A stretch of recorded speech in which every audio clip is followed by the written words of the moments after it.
Welcome to my series from Frozen to Fabulous. আজকের recipe popcorn chicken সালাদ। Of course আমার এখানে main ingredients থাকছে frozen popcorn chicken.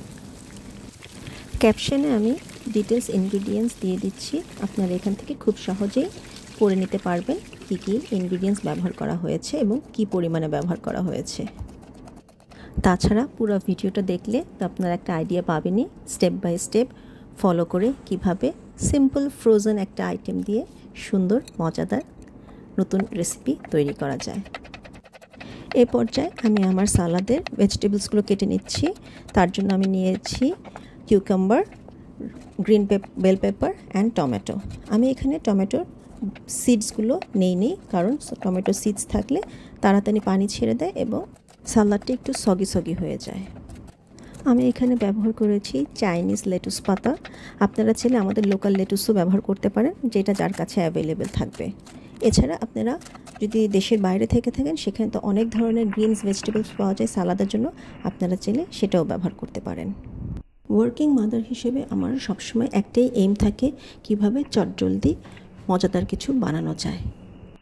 সেই ভাবনা থেকে আমার এই সিরিজ, যাতে আমরা অফিস থেকে এসে চটজলদি মজাদার কিছু প্রস্তুত করতে পারি এবং রোজকার গদবাঁধা রেসিপি থেকে একটু আলাদা কিছু খেতে পারি। এই পর্যায়ে আমি একটি মিক্সিং বলে কেটে রাখা প্রতিটি সবজি একে একে করে মিক্সড করে নিব।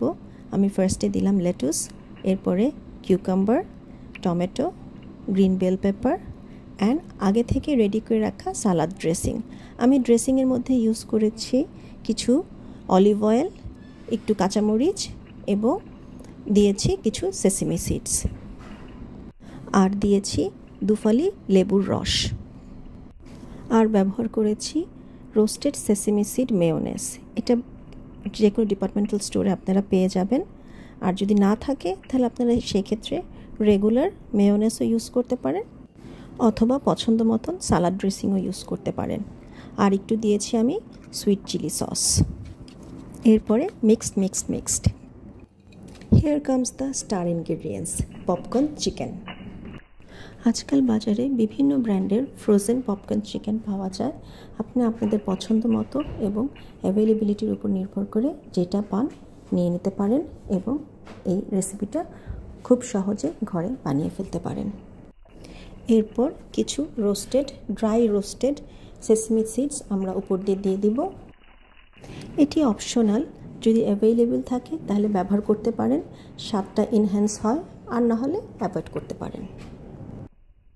Again mix. এই রেসিপিটা আপনারা ডিনার হিসেবে ব্যবহার করতে পারেন যারা ডায়েটিংয়ে আছেন। এখানে আপনি স্যালাডও পাচ্ছেন, সাথে প্রোটিনও পাচ্ছেন।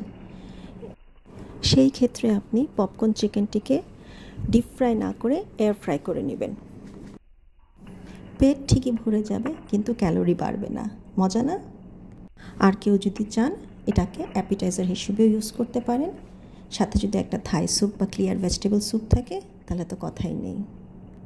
এই তো হয়ে গেল আমার পপকর্ন চিকেন সালাদ। আপনারা অবশ্যই ট্রাই করবেন এবং আমাকে কমেন্টে জানাবেন কেমন লেগেছে আপনাদের কাছে। আর নতুন আইডিয়ার জন্য আমার পেজটিকে ফলো দিয়ে রাখবেন। Thank you.